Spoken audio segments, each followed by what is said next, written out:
Hey yo everybody, it's Johnny5 Alive here, and welcome back to another Baldur's Gate 3 build guide video. Today we're going to be talking about what I call the Divine Archer. Very fun support class that provides a ton of DPS. For those who feel like they need a cleric on their team, I'm going to show you how to get away with having a partial cleric, but really utilizing the advantages of the damage that a ranger has to offer without losing out on all those massive nice heals that the cleric provides. So let's get into it. Cleric is an essential healer for any party in Baldur's Gate 3. Most notable, the Cleric of Life School, and majority of its best abilities are achieved within only the first 2 to 3 levels invested into a cleric. With just a level 3 cleric on your team, they can provide you with guidance to your RP rolls, casting Bless on all of your teammates for every battle to increase your accuracy, and they provide very strong heals and AoE heals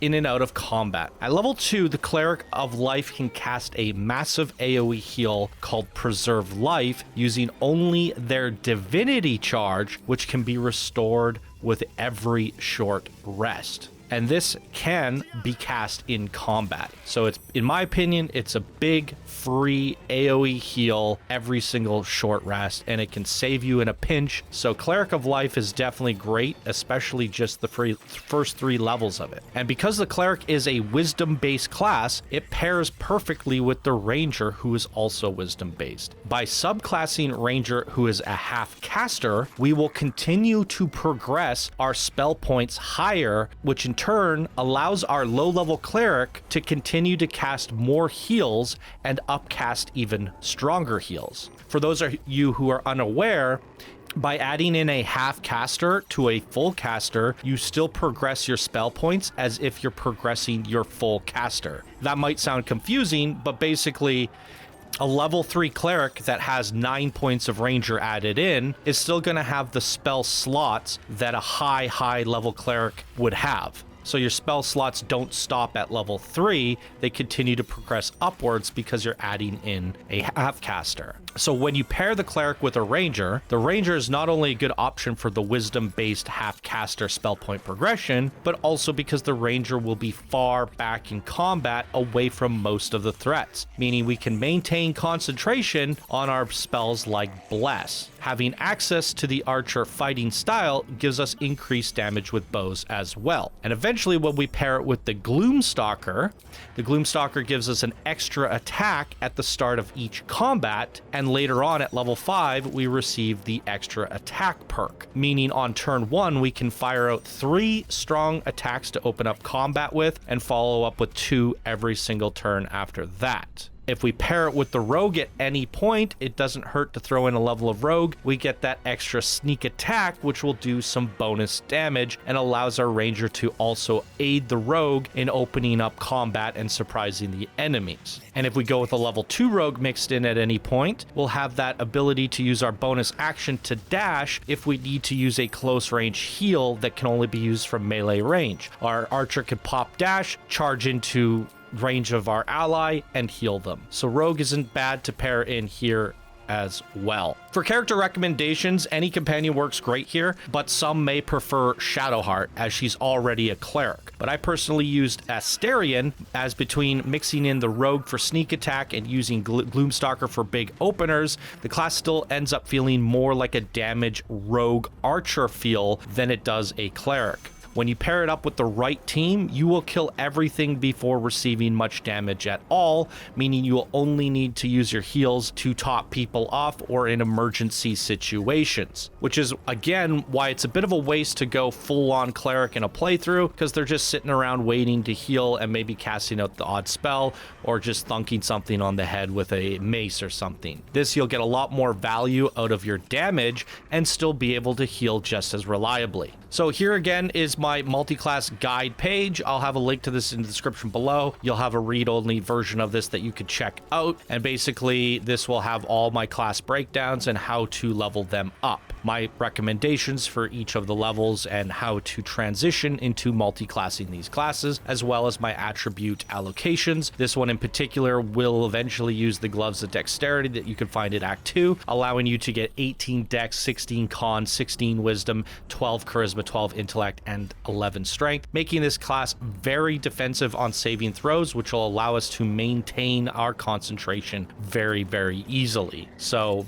pretty awesome. With the leveling progression of this, you can see it all here, but I will want to show you the advantages of the classes on the wiki. So let's jump over to that. So with the Cleric at level 1, you will get the ability to use medium armor and shields, and by choosing the life domain, you'll get that heavy armor. So now you can be a heavy armored archer. This will also increase your AC by a ton and give you amazing saving throws to help you maintain concentration. Also at level 1, the Cleric has access to Cure Wounds, Healing Word, as well as your Guidance, which is, as long as you have this on your team, you could use it on your main character to add guidance to your conversation rolls and pretty much anything else, which gives you a free little 1 to 4 buff on all of your rolls. It's super handy to have a Cleric on your team as much as it is to have a Bard on your team. Command is also a very powerful tool because you can command somebody to drop their weapon or command them to halt. It's really, really powerful. I'll show you all my abilities in game near the end of the video, but our main thing on the Cleric is also Bless. We're going to be healing and blessing, starting every battle off with buffs and being able to provide guidance to our main character. Now with the Disciple of Life, you will get a passive that makes all of your healing spells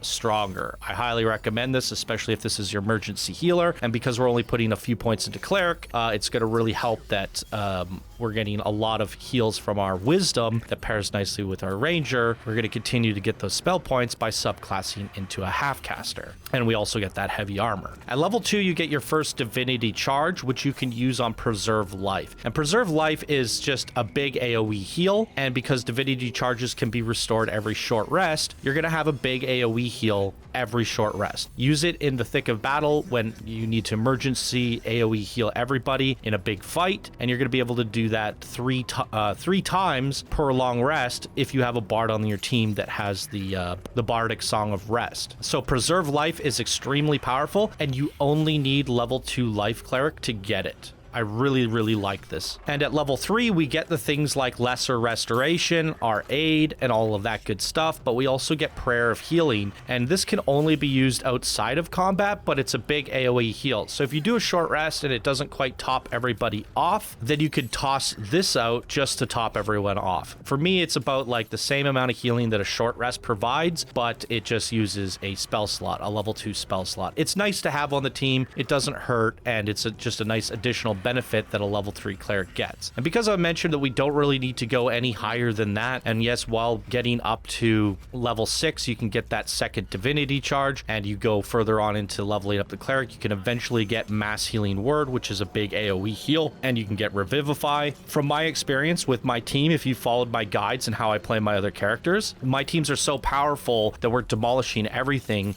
I have no need for more AoE heals or revives because everything else is just dying so quickly. You don't really need a healer to, supplement all of this health and damage that people are taking if you just killed them first.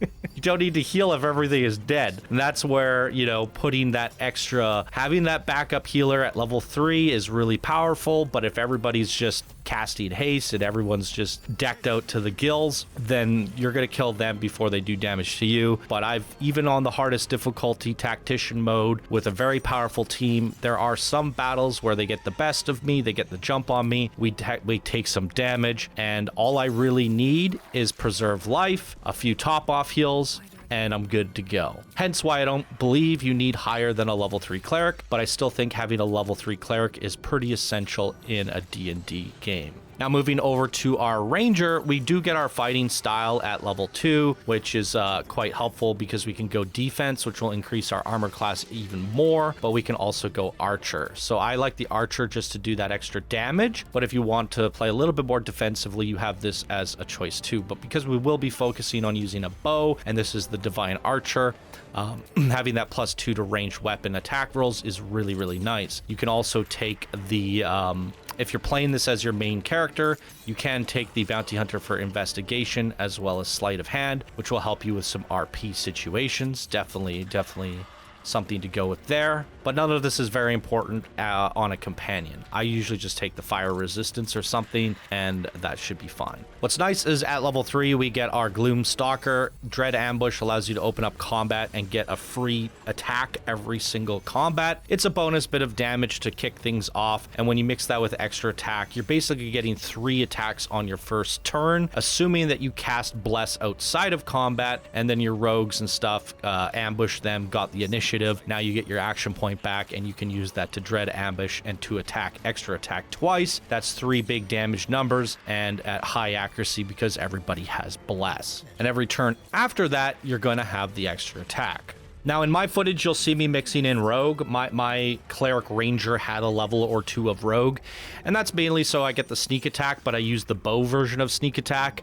And as long as you have an ally next to the enemy you're trying to attack, which most likely I ran my Rogue in to ambush an enemy, and my Rogue is standing next to that enemy, my Archer can follow up with a sneak attack and hit that enemy with a sneak attack because we have the ally next to them, giving us the advantage to proc sneak attack. So I like using the bow version of sneak attack, and just having 1 level into Rogue gives me that, and it gives you that additional bit of damage, which pairs nicely with your Gloomstalker. Now you're just doing even more damage as well as your extra attack. And if you add in level 2, you get that Cunning Dash, and you could use your bonus action to dash over to an ally and heal them, or if they died, you can pick them up. You can aid them, pick them up, and you'll have an action to be able to do that because you can use your bonus action to dash. So I definitely recommend adding in some Rogue. If you really want to get crazy, you can go with Thief and Fast Hands, or Assassin if you really want to do bonus damage on the first round of combat. So Rogue is a great thing to consider, and you can do as you will with this class, and you have the points to do so because you really only need 2 or 3 points into Cleric and 5 into Rogue, which definitely leaves you off with 4 more levels to do whatever you want with. And I think having those 4 levels into Rogue is definitely a good option, or you can go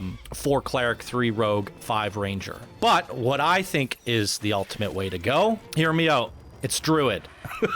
Druid's not one of my favorite classes in this game. I have my opinions on it. It's good and bad, but there are some things that make it hard to combo with other classes. But what is good is that it is a wisdom-based class, and at level 5, look what they get. If you go the Arctic of Land subclass on the Druid, you get haste. And if you've seen my previous videos, my Prophet is casting haste on my 2 main characters. So my 2 main characters always have 2 action points and extra attacks. So they're all both attacking twice, and they also have 2 bonus actions. So my 2 main characters attack 6 times per turn, but my Ranger doesn't because there's not enough haste left over for my Ranger. Now, if my Ranger has haste, they can cast this on themselves instead of Bless, so you won't be able to bless your allies anymore because you can only have 1 concentration spell period. But now, because you're 5 Ranger, 5 Druid, you can cast haste on yourself. This is more for the late game because you still want the 1 Cleric for the heavy armor, and eventually 2 Cleric. So you can go 2 Cleric, 5 Druid, 5 Ranger. And now you can cast haste on yourself. You have all the benefits of the Gloomstalker, and on your first turn, you can effectively attack 5 times and then 4 times per follow-up turn, plus your bonus action for an additional small attack if you're using 2 hand bows. The overall value that you're getting from haste has more longevity, in my opinion, but you will nerf your Cleric a bit down to level 1 or 2. However, the Druid gets a lot of heals, and it's wisdom based, so you're still going to be able to heal your team, and eventually when you have that level 2 Cleric, you're still going to have that AoE heal that we're using before. But you're going to have all these extra spells from the Druid if you so want to cast any of them. So if there's any spells that you like from the Druid spell list, you can have those, and now you can actually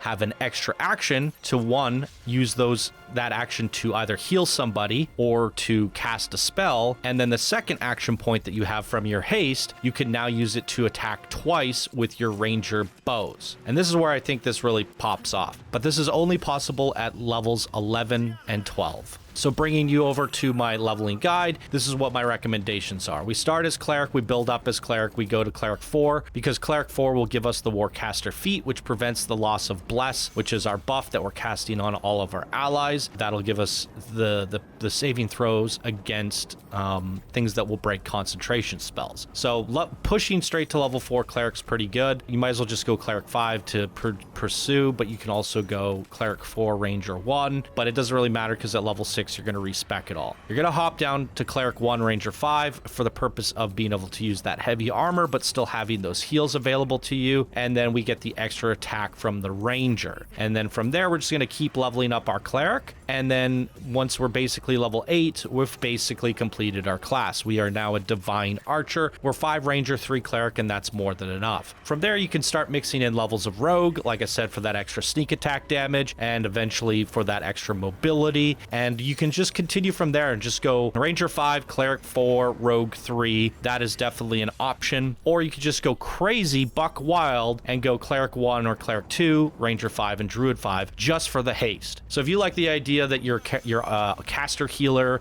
archer can attack twice because they haste themselves, plus your 2 main characters can attack twice if you have a prophet on your team from my previous build, that means 3 of the 4 characters on your team have haste. That means everybody has 2 action points plus bonus actions. That is extremely broken and something I definitely will do in my playthrough and recommend, but it's a little bit overkill. And I think if you really like the Cleric, you can literally just go Cleric 5 or Ranger 5, Cleric 7, or you can go, you know, a little mixture of everything and put in some Rogue. So there's a lot of flexibility with this build, but it all revolves around at least Ranger 5 and at least Cleric 2 to 3. And from there you got all the heals in the world, all the spell points in the world, as well as the ability to do a ton of damage. So we'll hop into game and I'll show you some stuff over there. So this is my Asterion, my Divine Archer, and you can see my spells here. We can go over them. All the stuff that the Cleric has, like I said, you have the Prayer of Healing, which is a massive AoE heal. It's great for outside of combat if you short rest and don't fully heal everyone, or you don't really feel like using a short rest, but you want to heal everyone. This will do the job, and you can upcast it for massive heals. The Preserve Life, it uses your Divinity Charge, and which you get back on a short rest, and you could use that in the middle of combat, so it's a massive heal. Amazing to have in a pinch. And then this character can obviously upcast massive heals, which is just incredible, healing big heals there. And you could also heal with your bonus action if you ran out of action points. So doing all the Cleric stuff, but then also opening up every combat by casting Bless on everybody to increase your accuracy. So I mean, that's great to start off every combat with. And eventually if we replace that with haste by going Druid, yeah, we'll have a little bit less accuracy, but this character will have 2 action points. So you still have the command. You can get someone to flee, drop their weapon, freeze into position, all very good stuff. Providing guidance to our main player is really big. It'll auto cast while you're in conversation. That's a must have for me. And in the case that your concentration drops, your bless drops, or you don't have enough to cast it for whatever reason, you also always have the option to Hunter's Mark the enemy. I don't use this as much. Get a lot more value out of this when you're playing specifically a Ranger. I originally started Asterion off as a Rogue Ranger, and then discovered that my Cleric Shadowheart wasn't getting much value for being a Cleric. And if you've seen my other guides, I decided to go Monk Rogue on her, Monk Rogue Fighter, and I'm getting a lot more value out of it. And I just mixed in the Cleric into what was already a good assassin here. So before, when it was just a Ranger, obviously the Hunter's Mark is a concentration spell, so you're not really going to ever get much value out of it, which is a little bit sad, but it is what it is. You could throw it out though if you don't need to cast Bless on that combat and you don't feel like it's going to be a long enough battle. You might as well just throw a mark out. What is nice about the Ranger though is you get your Hail of Thorns, and you can cast this to do AoE damage. So if they're clumped up, you can just do a big thing of AoE, right? Very powerful. You can open up with your sneak attack, because I'm currently spec to match match that of the rogue. So having a sneak attack is very powerful. And as a Gloomstalker, I get that extra attack at the opening of combat.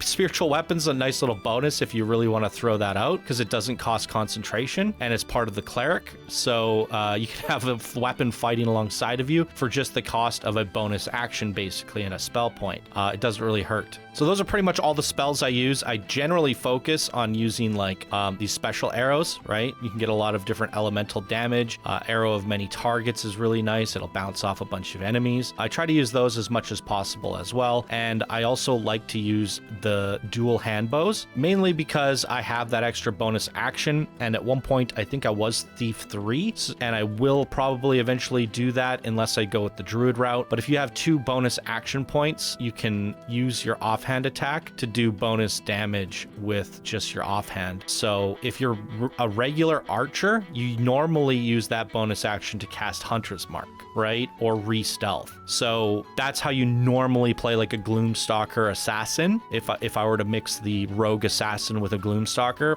your bonus action would go to Hunter's Mark and then also to re-stealthing, so that you can, you know, get advantage and hide and all that stuff. But normally with a ranged attack bow that's not dual hand, you won't get a lot of value out of your bonus action. Whereas this, I always fire 2 shots, 1, 2 with the bonus action. And in the case that I opened up with a sneak attack and it didn't use my bonus action, I can then just do a small little offhand attack to just disperse that bonus action point. But again, you can always have the option to heal somebody with your bonus action if you really need to. And if you have the subclass of level 2 rogue, you can use your dash as a bonus action, which I don't currently have on this level of this character because I only have 1 rogue. So next level I'll get it though. In terms of gear, it's not as prominent as the other classes I've shown in previous videos. Like I could show you off my gear here. I like to use the shield on this character because, I mean, it goes with the whole fantasy of the Cleric and it gives you that bonus AC, even if it's you got your bows out, right? It's just having that shield is going to give you a 2 extra AC, which is going to prevent you from losing your concentration. So it's always good to have a shield on this character. And as I mentioned, I like the dual hand bows personally. Other than that, like you're not really doing a lot of melee combat unless you're in a pinch and somebody runs up to you.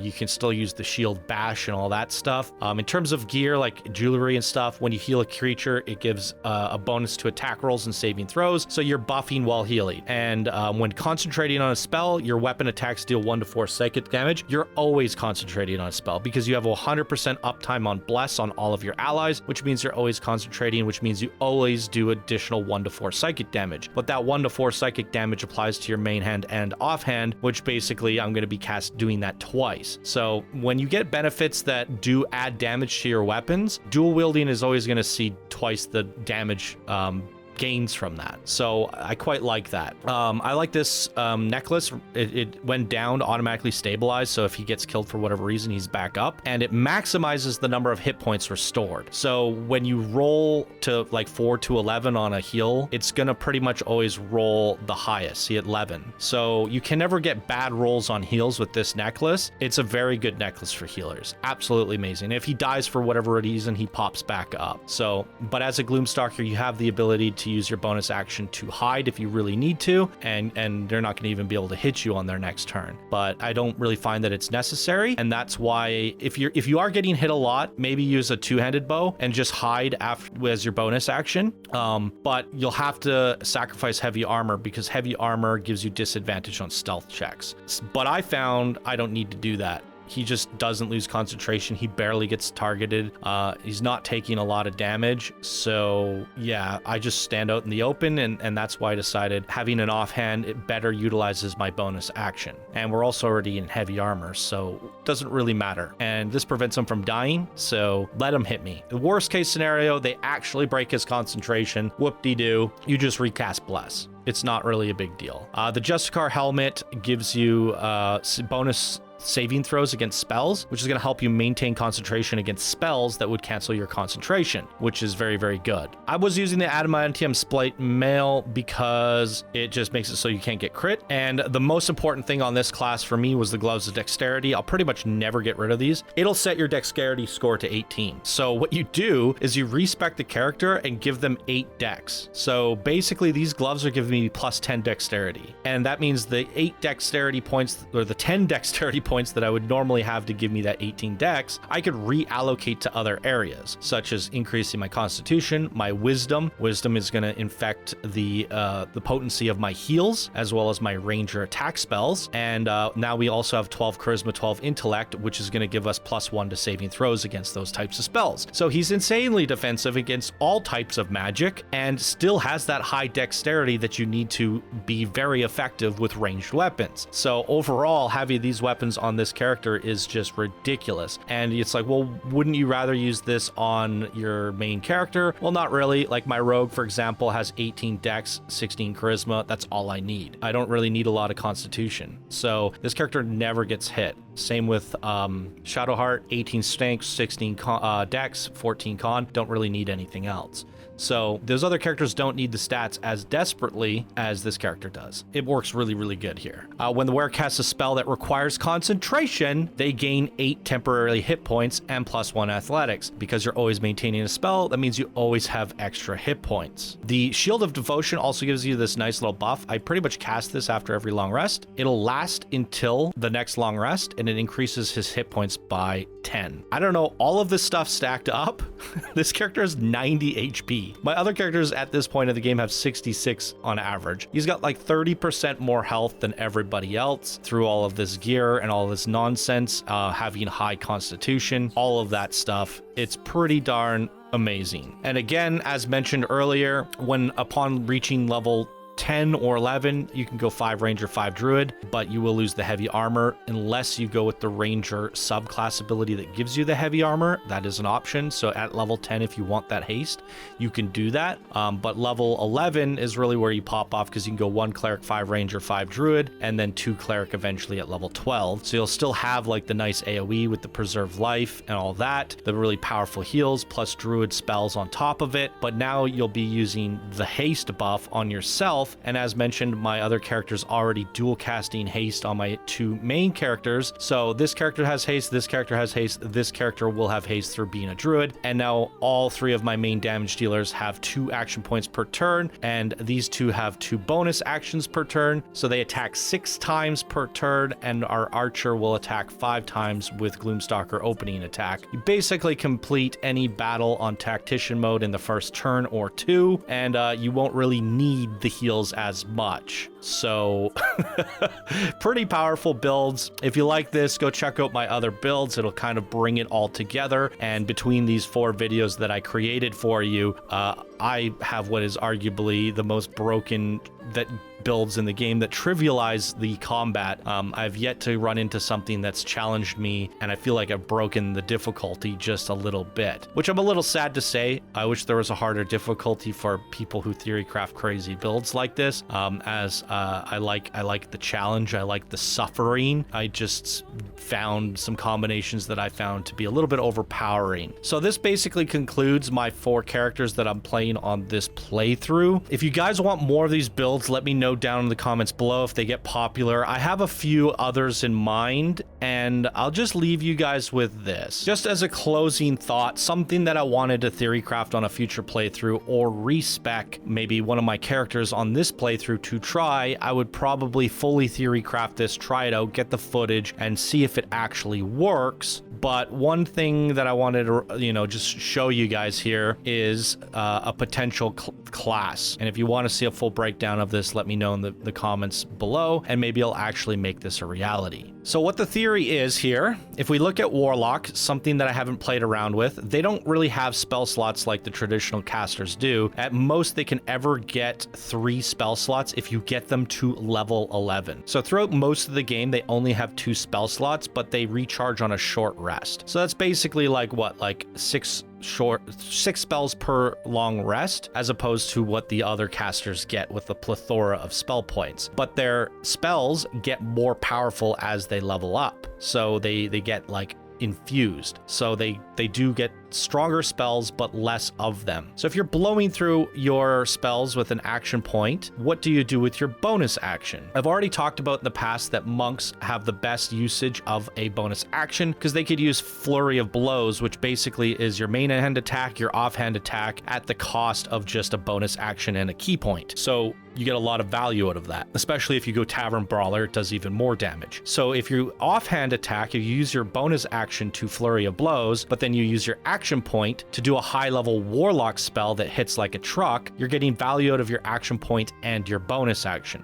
But now, if we combined this is a theory. I don't know if it's true. I have to try it, but I just wanted to leave you guys with this, is that at level 5, the Warlock does get extra attack. If you go with the Pact of the Blade, you can get the extra attack on your Pact weapon. But what's even better is you can go Pact of the Chain and get it on your pet. Normally, extra attacks don't stack, so you can't extra attack if you subclass. I have a theory that if you get it on your pet always has it regardless, no matter what. Your pet will always permanently have an extra attack. But if we're also a level 5 monk, then we can extra attack on our own. So when we run out of Warlock spell points, because we burnt through both of them, all 2 of them, we can now punch with our monk and use a sword, even a monk weapon, and we can extra attack with that, while our pet also extra attacks, and we could use our bonus attack for an extra Flurry of Blows. Theoretically, making the Warlock attack twice on his own, once with his bonus action, and twice with his pet, 5 attacks in 1 turn, cast haste on them, and it's 7. 7 attacks in 1 turn. That's the highest that I've ever been able to theory craft out of any of the classes in the game so far. Now, the only thing that I need to test is, can you extra attack with your main character and still have your pet extra attack? And I'll have to go 5 Warlock, 5 Monk to test that. But if we mix that with a fighter, we can now be a heavy armored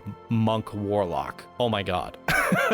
But this only works at level 10 or 11, depending if you want the heavy armor or not. So it's a late game build. Something that I want to play around with, something that I want to try. And if you guys want to see me try it out, let me know down in the comments if you want me to try out the Warlock Monk, or go try it for yourself. I just wanted to leave you with that, but these are the kinds of things that I think about. What if I did this? And I felt like Warlock isn't a class that I really wanted to play because of the fact that they only get those 2 spell points, and generally having a character that can attack twice with their main action is way more effective. But if this is an upcasted, super strong attack, a heavy fireball or something that's been upcasted, and I could still use my bonus actions after that, and my pet can still attack twice, I'm still getting value out of my character, even though they didn't get to attack twice with their main attack. So I think this potentially might be the best class in the game if what I said is true, and you can attack 7 times per turn between you, your pet, your bonus action, and your spell.